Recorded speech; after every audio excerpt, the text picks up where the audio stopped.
What's up, Savage Boss Babes and Dudes? It's Diana inside Savage Coffee, the studio, kicking off season 2 of the Savage podcast. I am super excited because we're really kicking off the season with a bang. We're kicking it off with buns in the oven. Like, seriously, that's what we're doing.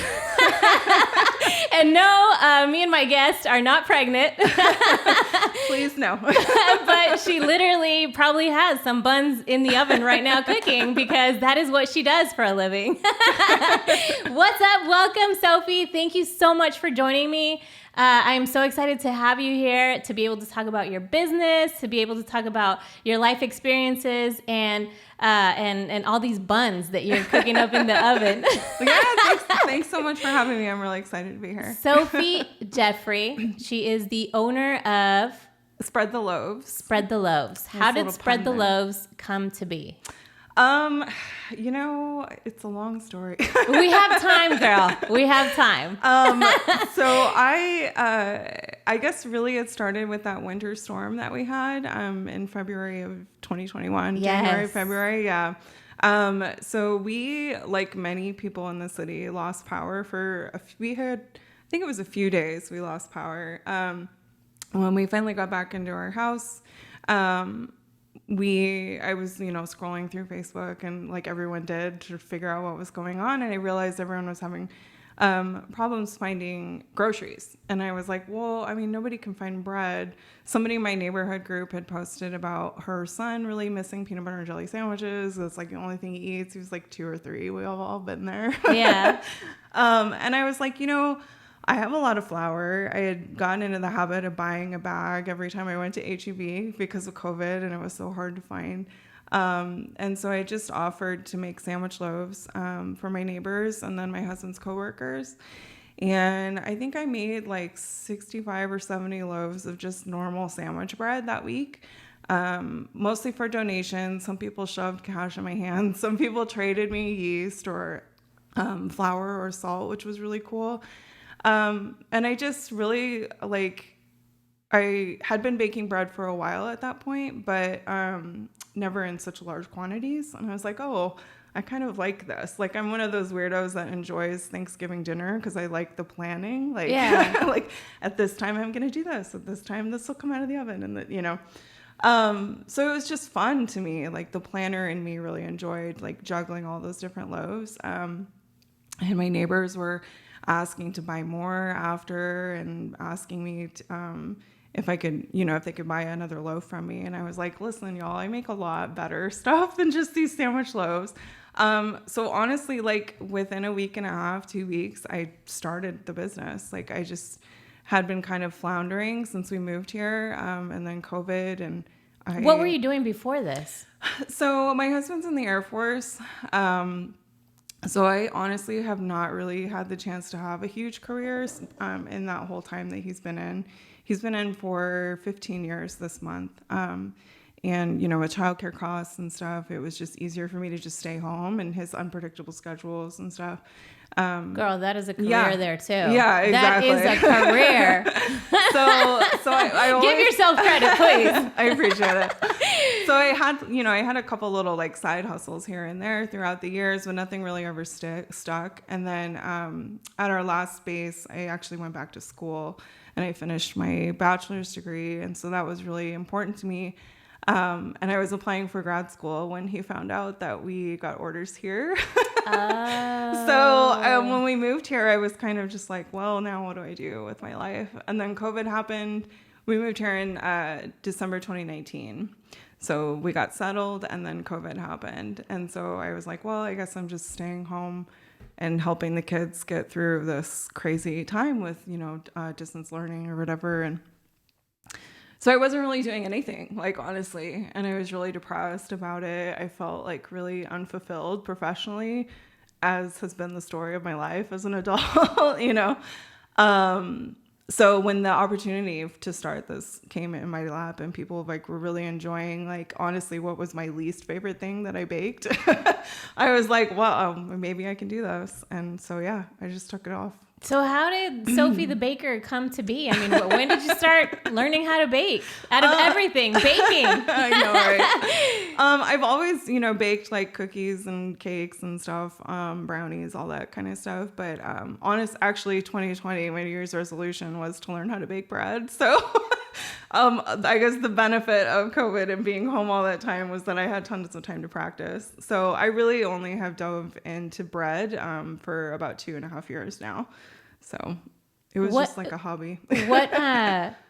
So you decide to take this passion now that you have for baking and making all kinds of loaves of bread, cinnamon rolls, all kinds of stuff. What follows? Okay, I'm gonna do this for a living. I'm gonna create a business out of it. Yeah. Where do you even start? What do you do? I know, right? Really, for me, the key was like nailing down what I wanted to specialize in, because so I primarily sell at farmers markets, and so the goal for me was to specialize in something that helped me stand out from the rest of the bakers at the market. Luckily, that just happened to be the thing that I enjoy baking the most. People, myself included, really love a good hearty loaf of sourdough bread. And it's really hard to find, like outside of California, like it's really hard to find a good crusty loaf of sourdough bread. And so... Is it just as hard to make it? Not hard, I guess, is like... I wouldn't say it's hard. It's just a lot of time. It's a process. Yeah, it's a lot of time. It's a lot of patience. It's a lot of like learning how to read the dough and figure out like what it needs, because the temperature will affect how long certain steps take. And so you can't really like just follow a step-by-step recipe. You have to really just practice and practice and practice and practice. That sounds too scientific for me, Sophie. It really is. Which is weird because like I am not a scientific person. I definitely like just go with my gut a lot. Go with the flow type of person. That's me. Exactly. Like, maybe I'll add a little more salt next time. I definitely it's just a lot of experimenting and time, and anyone can do it. You just have to be able to devote that time. It's not going to happen. So your first few orders go out to your neighbors, your husband's fellow coworkers. Mm-hmm. How do you expand your clientele? Yes. What did you do? So when I started, I obviously was at my home, and I started baking to order. And honestly, like the business has changed so much in a year and a half. Like I forget like what it was like back then, but I was a little overwhelmed and still kind of dipping my toes into baking for more than just my family. And so I would say, okay, on Wednesday, I'm going to bake sandwich loaves. On Thursday, I'll bake, challah loaves. On Friday, I'll bake, I don't know, brownies or cookies or whatever. I literally assigned products to different days of the week, and I did them for delivery or pickup. And honestly, the bulk of my orders in that first month was from my neighborhood, which was great. They were so supportive and really gave me a lot of good feedback, and just helped give me the confidence I needed to just really dive into this. But then I realized, this is kind of ridiculous. Like this is not long term. Like because people were coming to my house 3 days a week because they wanted 3 different things, And so I built the menu, and I was like, well, let's just do it. We'll just do everything and every day, or offer everything every day of the week that I wanted to bake. But it was just like getting to where only one person would want English muffins, and one person would want, a sourdough loaf, but then 3 people would want this thing. And so it was just really inefficient. So I did my first farmer's market, and from that second, I was like, okay, I can do this if I do it this way. And before you even started your business, were you aware of farmers markets and markets in general? Just because, and I asked because I wasn't super aware of them until I got into this whole small business entrepreneurship. Really? Yeah. I really didn't know about them. Yeah. And I've gotten several other people who start their own businesses and say, before I started my business, I had no idea. Yeah. So it's like, where do you get this information, or how do you even start? So I think maybe being a military spouse helps me in that regard. Like that honestly when we move somewhere, I really dive into the city. Wherever we live, I'm like, we're going to find our favorite pizza place. We're going to find our favorite ice cream shop. We're going to find our favorite movie theater. We're going to find our favorite weekend activities. Like, we really, especially with kids, it's not as bad now because they're a little older and they kind of know how it works, you know? But we really just kind of dive into wherever we move to. And just personally, I love going to farmers markets. I don't know if so my dad was in the Air Force when I grew up. And we lived in Europe most of my life. So we lived in Germany and England. And so I kind of grew up going to like European farmers markets and stuff. And so that's like one of the first things I look for when we move to a new place is, is there a farmers market? When is it? Where is it? What can I get there? You know?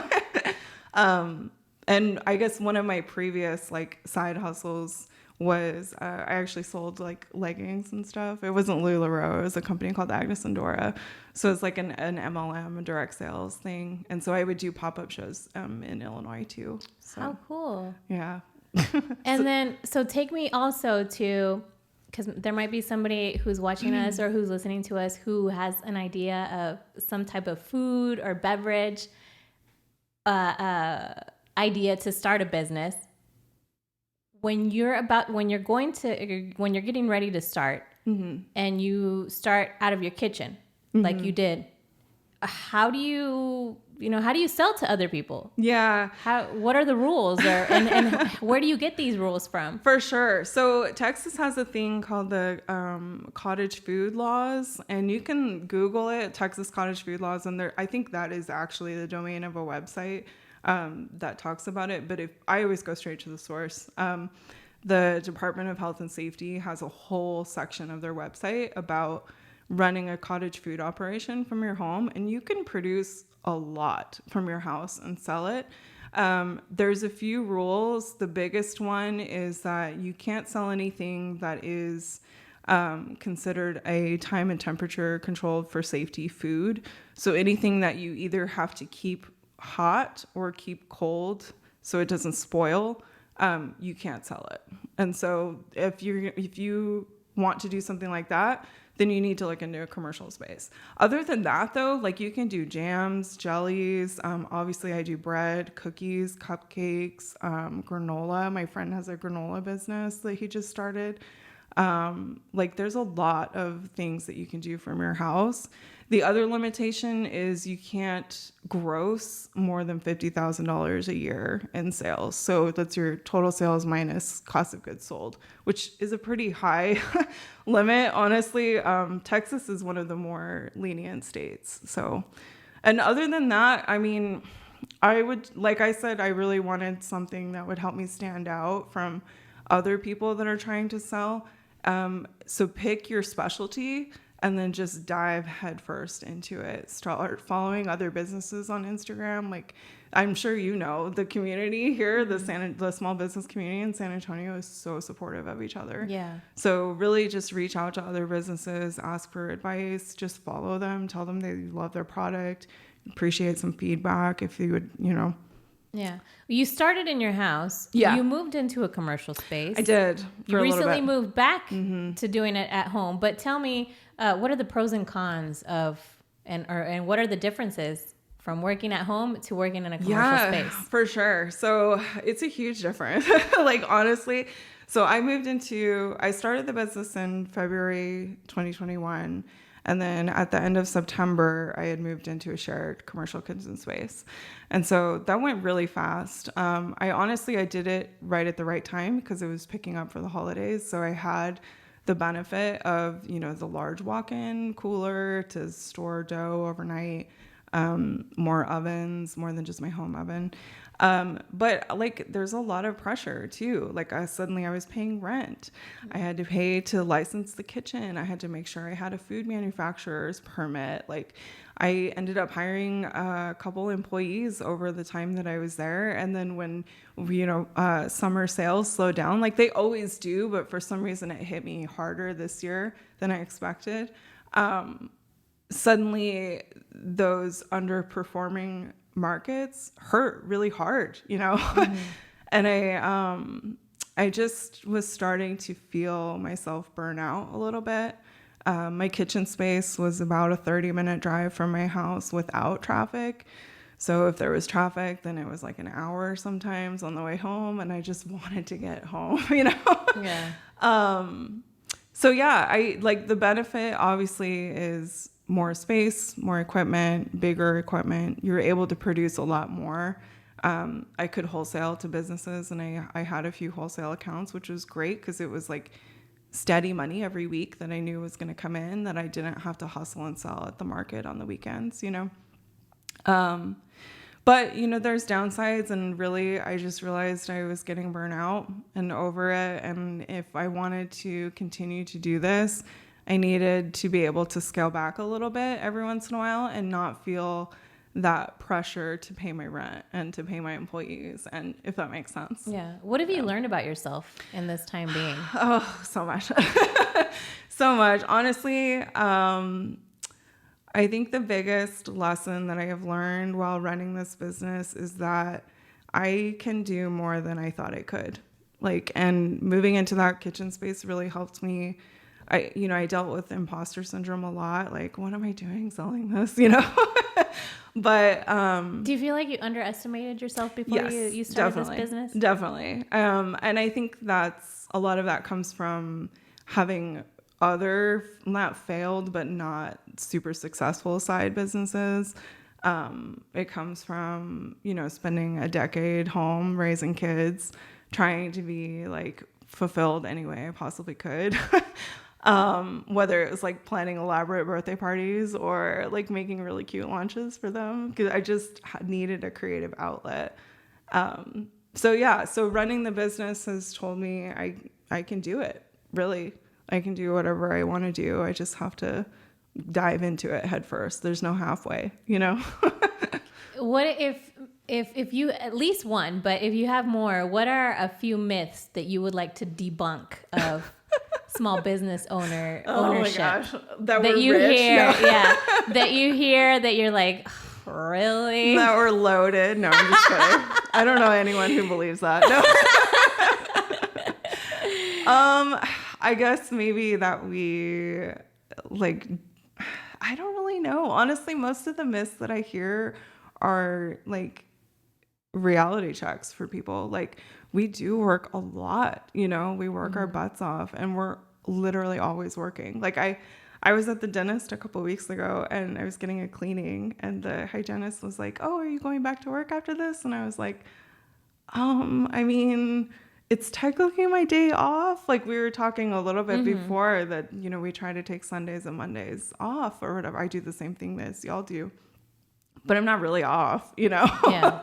Like, I'm literally always working. I was posting to my Instagram stories today. Because social media is another job too. Yeah, exactly. So I don't know. I think all of the myths that I hear at least are like sympathetic to us, you know? Does that make sense?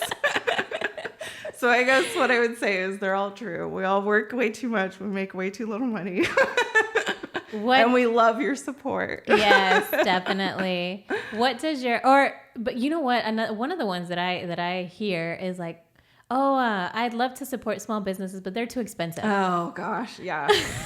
I'm like, oh my goodness. So where do you even start? I know. So I have a little line, and if you've seen me at my market, you probably have heard me say it because I say it every time.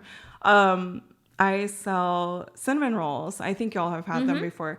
So I use brioche dough because I am a firm believer that the best part of a cinnamon roll is the bread. It's not the filling. You can eat cinnamon sugar all you want, but you want the good bread with the cinnamon sugar. So I use brioche dough, which is delicious. It's really buttery. I use a pound of butter for 3 dozen cinnamon rolls. I use 16 eggs.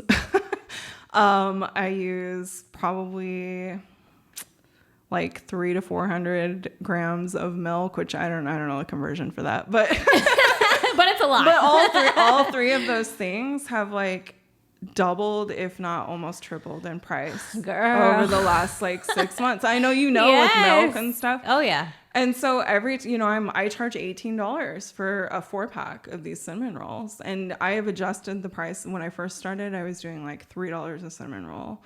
And then I had to raise it to $4 a cinnamon roll. And now I do $5 a cinnamon roll, but I do give you a discount if you do a 4-pack. So you get like 50 cents off a roll or whatever. And that's a lot of money. Like, I get it. That's a lot of money for 4 cinnamon rolls. So I'm always like, oh, those are my, brioche cinnamon rolls. They're really eggy, buttery, rich dough, really delicious. And if they they say, how much is it? I say, oh, they're $18. And if they kind of balk at the price, you can kind of read people. Yeah. I'm like, oh, unfortunately, eggs and butter are really expensive right now. Because the reality, like, I have to make money off of this. You know, it's not going to last. I'm not going to stay motivated if I can't contribute to my family in some way or another, And talking about your family, what do your kids think about this? Or your husband, what does he think? Seeing you doing this and sticking it out for as long as you have. I think they're really proud of me. Like I actually told them I was doing this today, and my kids were like, "What? Do you know what a podcast is?" I know. I'm a cool mom. No. But I think the benefit is more on my end. It makes me more proud of myself to be able to show them that I am successful doing this. Does that make sense? Like it's not that I was ashamed of myself as a stay-at-home mom. I loved my kids. I don't know, it sounded like I said loved. I love my kids, with all my heart, and I am really thankful that I was able to be with them for the time that I was. It was really important to me, and spending that time with my kids, honestly, is one of the biggest reasons I moved the business back home, because I felt like I wasn't seeing them anymore. My oldest is a junior this year, so she has one more year. Wow. Like one more summer break after this one with us, and I spent the bulk of her summer break at the kitchen waiting for dough to rise, Yeah. And so now that I'm home, not only am I there to spend more time with them, but I think they are seeing firsthand all of the work that I actually do, if that makes sense. They see it's not just, oh, mom's at work. It's this just like mythical thing that she's doing. They're actually seeing me hustle all day and night. And that's going to leave a lasting impression on them, believe it or not. For sure. It is. For sure. My husband is very supportive. I definitely could not do this without him. He worked I had 2 markets on Saturday, and he worked one of them for me. I think I met him at one of the markets that I went to go say hi to you. Yeah. I think he was there. He's great. It was hot too. Oh my God. Listen, it's so that is hot. So hot. But yeah, I couldn't do it without him. He says this is his retirement plan. So when you started your business, did you know how much time you were going to have to invest into social media? Oh my God, no. I mean, I kind of knew, because like any business will succeed or fail based on whether or not they use social media. Nowadays, like honestly, right? Yeah. Like if I hear of a new place, the first thing I do is go look at their social media. Yeah. I don't know about you. Yeah. But yeah, I'm always like, who's going there? What are they posting? What's their menu? You know what I mean? True. Or you're following influencers and, foodies and stuff like that to try to find out who's selling the best iced coffee, or who has the best drinks, or the best food, whatever. Mm-hmm. Yeah. So I kind of expected it. I guess I just how do you navigate it? Oh God, I don't know. Because it is. I have no idea. It's a whole monster in itself. I feel like I don't know what I'm doing, and I still if I notice someone is my numbers have gone down, like people have unfollowed. I'm like, what did I post? What did I do wrong? I do too. I noticed that. I'm like, oh, wait, we were at 5,400 and we're at 5,398. 2 people unfollowed me. What happened? Yeah, I'm so close to 1,500 right now, and I'm like, nobody unfollowed. So I'm sure you're gonna gain followers after this episode. I hope so. I just try and go with my gut. Like, what do I want to see from a small business's social media account? I try to share that. I try to be more casual, I guess, in my stories, and then more like pretty pictures, quote unquote, in my feed. But even then, I'm not perfect, Which now it's like the pressure's on because now it's all about reels. I know, and here's the thing, and so it's not just about flip on your phone and start recording. It's like the quality. Yes. I mean, the high definition and all this stuff. Yeah. Well, and I don't know if you do this too, but when I'm at work or when I'm working, I'm focused on like the bread. Like I'm focused on the dough. You know what I mean? Like the last thing I'm thinking about is filming content. So I guess I probably just need like my teenager to follow me around one day and film a bunch of footage. That's an idea. I mean, if they're on summer break right now, might as well put them to work. I know. I keep telling her, I'm like, just start me a TikTok account. I don't care what you post. Just make sure it's about bread. But no, it's a beast. But I like in the same. So it drives me crazy, but I'm also really thankful for it because I've made a lot of connections through Instagram primarily. But like I have a Facebook group that I'm in that's just a bunch of bakers that have businesses just like mine all over the world.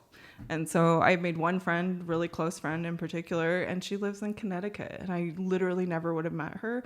But like we talk so much throughout the week all the time. Like honestly, if she lived here or I live there, we probably would have teamed up by now because we just are very similar. So I feel like it's an evil, but it's a necessary evil, It's a double-sided, what is double-edged sword. There you go, that one. That's the phrase I was looking for. Exactly. It is. It's so necessary. And I mean, social media, it serves so many things, I mean, yes, it helps you push out your business. Yes, it helps you get your product sold, your business is known and stuff like that. But then it also gives us the opportunity of sharing our lives, sharing our stories with everything going on in the world right now, everything going on in the United States, in our state, in our city. Oh my gosh. Yes. It serves as, it's the new news. Mm-hmm. That's where people go and pretty much get their news from. Sure. That's where you go and stay informed about what's going on around you. For sure. And I know that we've been following each other for quite a while, and it was in the stories. I was going through the stories one day, and I saw this was right after the overturn of Roe versus Wade. Yeah. And I saw one of your stories, like you said, that where you are more relaxed and you share about this, and I just found it so interesting because I would have never guessed. I would have never imagined just by talking to you or because we've met a few times that you had this type of experience. And I would really like for you to share with us what this overturn of Roe versus Wade, what did it spark in you? What kind of feelings did it bring up in you? Yeah, I mean, unfortunately, I think like a lot of people in our country, we felt suddenly we were less than, less important than a potential life, I guess, if that makes sense. It brought up a lot of memories of experiences that I had. It brought up a lot of fears for my daughter, God forbid something happens to her. What are her choices in Texas? And like I mentioned, my husband's in the Air Force. Like I didn't pick to live here. It's fine. Like it's not my least favorite place that we've ever lived. I love San Antonio. Like people are great and we've really made a home here, but I definitely don't want to live here for the rest of my life. And I would not pick Texas. Like it would not be my first choice, Yeah. So take me back to that day where you shared that story, the one that we're talking about. Yeah. And your experience. So like 12 years ago, I was having a lot of abdominal pains. I had some vertigo for like the week prior, and I had gone to the doctor and they were like, oh, nothing's wrong, just, it'll pass.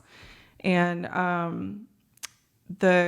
remember it because it was the day before my anniversary, and I was babysitting a friend's kid, and just as the day went on, I just had abdominal pains, and they just kept getting worse and worse and worse and worse. And so finally it was like 11 o'clock at night, and I was trying to go to sleep, and I just couldn't bear it anymore.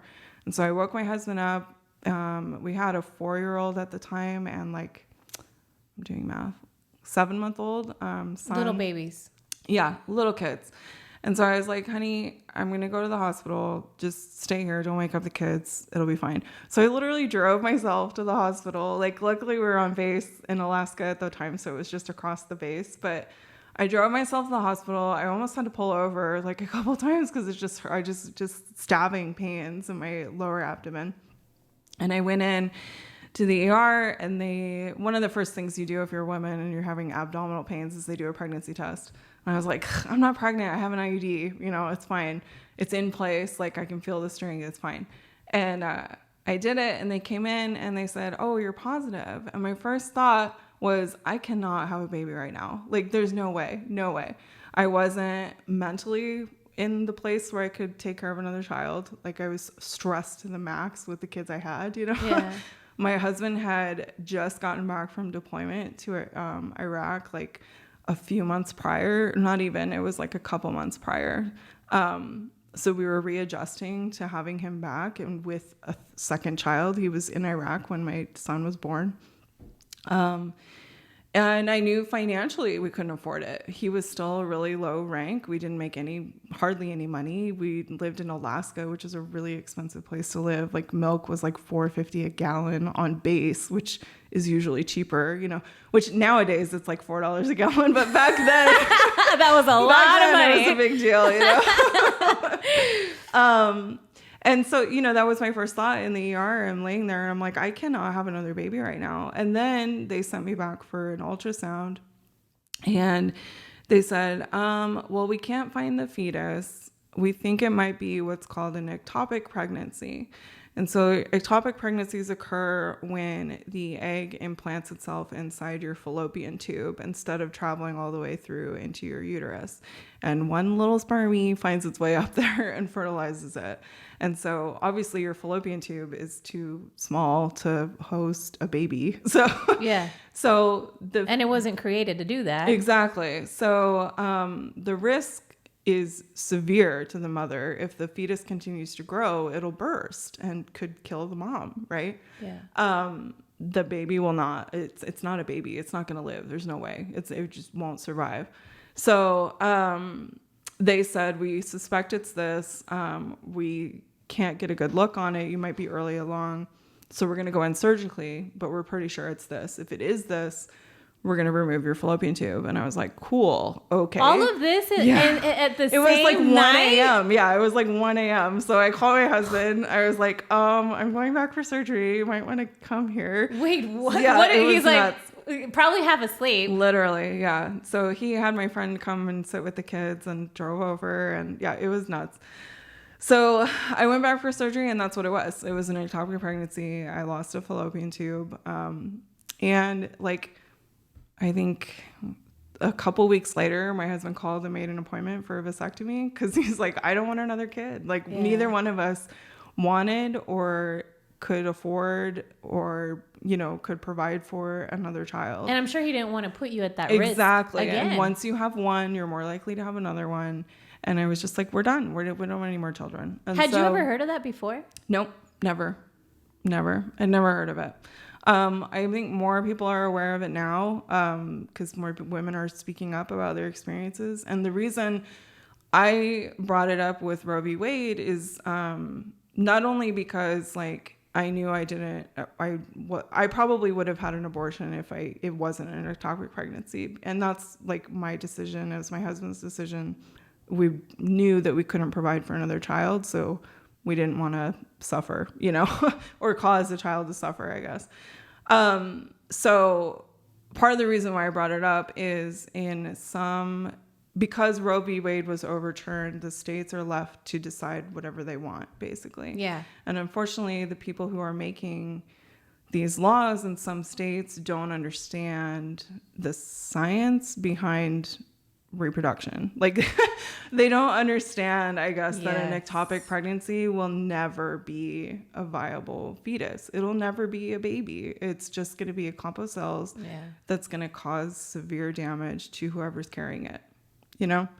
And so that's so really what is why the I brought it way up. to get rid of, or to what is the solution to this type of issue? For an ectopic pregnancy, to remove your fallopian tube. Which would be considered an abortion. Yeah. In some states, they're considering it an abortion, because not Texas. Texas luckily did something right and recognizes the fact that in the case of an ectopic pregnancy, but it's okay. But it is still referred to as a medical abortion. It's still referred to as an abortion.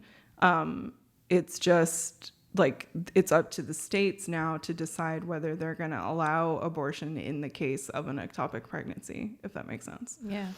So I wanted to share my story because, like you said, we had met multiple times before and you didn't know, you know what I mean? Yeah. I think many of us have people in our lives who have gone through either something like I went through, or have, for whatever reason or not, it doesn't really matter the reason, who have opted to have an abortion versus bring a child into the world. And I think the more people talk about it, the more hopefully other people will realize that it's not just like people who sleep around a lot. Which is the ideology, unfortunately, of all these people who are making the decisions of, it's, if you don't want a baby, keep it and give it up for adoption, or, stuff like that. Keep your legs closed. And it's but it's not that. But you want to get laid. So it's like, what percentage of is it of people who really did just actually sleep around? What about the rest of the people such as you, who in your case, like you said, you were happily married, you already had your family, and then you're found yourself in this situation. I mean, luckily, also you guys were military. And, that too. And we didn't have to pay medical bills. Yeah, your medical bills were covered. But there's so many people right now that are afraid to even get a cold or a flu or anything like that, because they can't afford to go to the doctor. Exactly.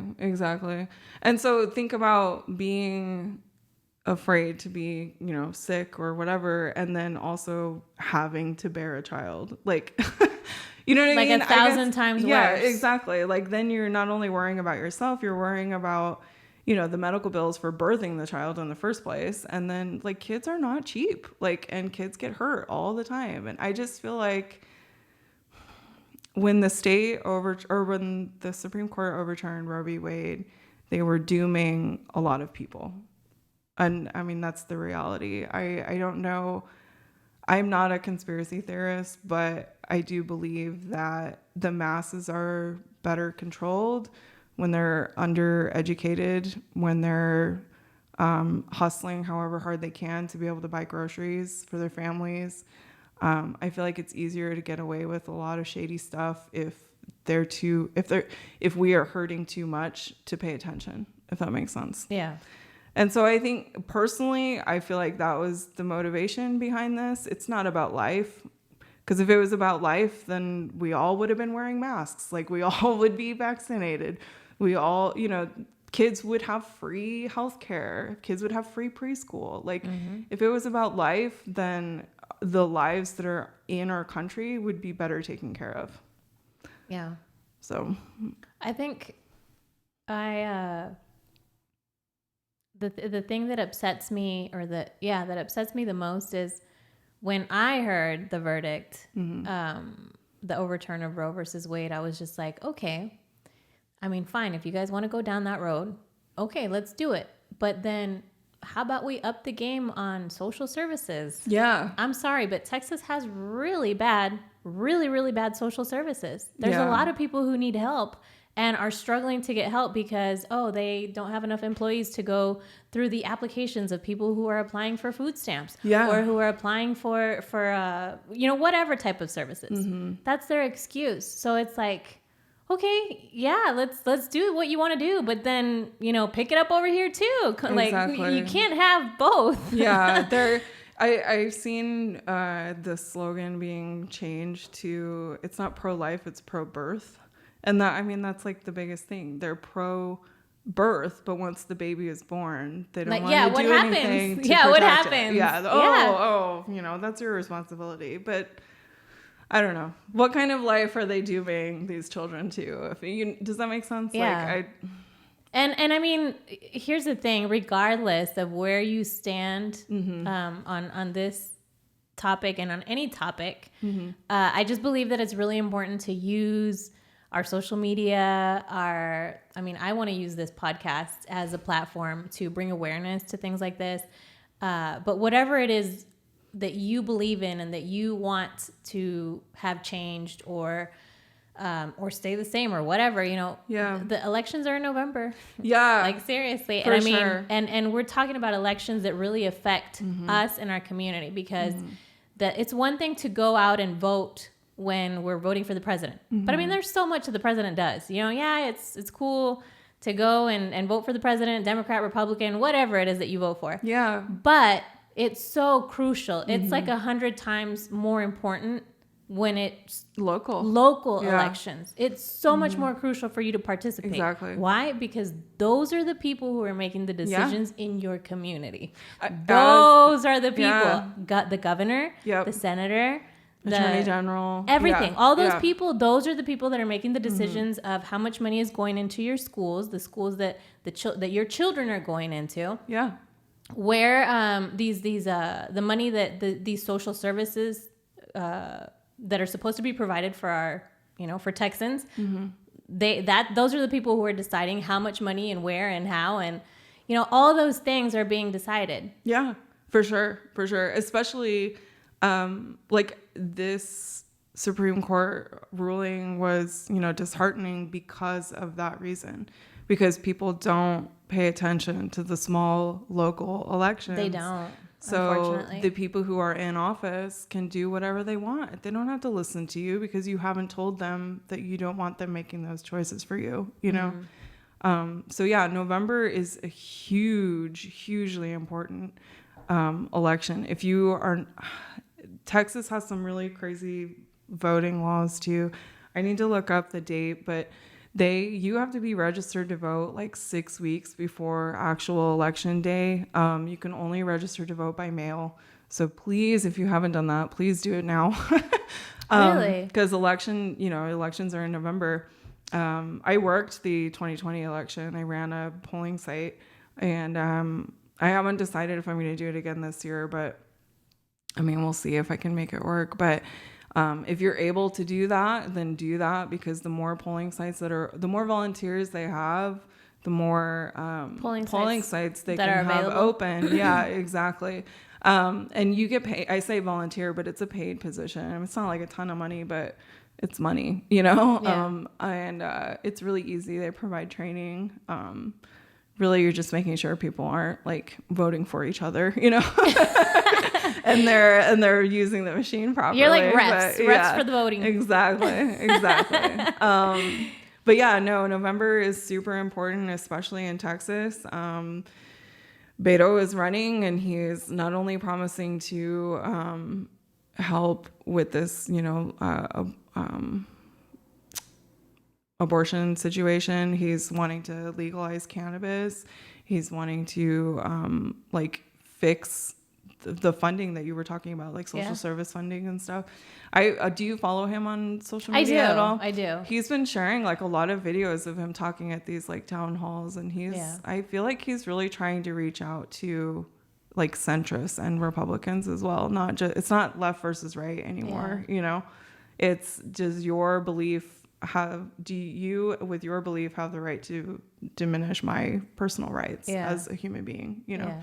And I mean, let's just make it clear. We're like, this is not, I'm over here or I'm on this side. No, like whatever your ideology is or your thoughts, your beliefs, it's just important for you to go and make your voice heard. And how do you do that? You go vote. You register, first of all, register to vote, and then you go and you vote, because there are big decisions that are going to be made after this November election. Yeah.